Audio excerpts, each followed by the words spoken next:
2016 pa eh, malayo pa tayo.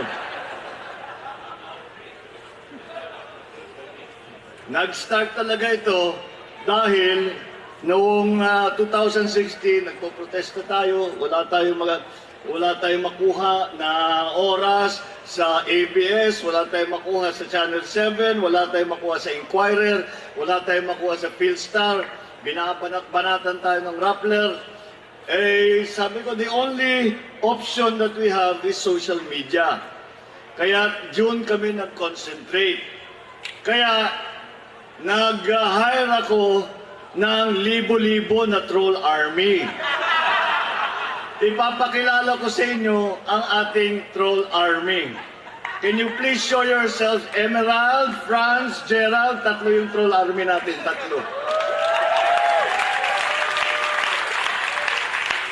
Once in a while,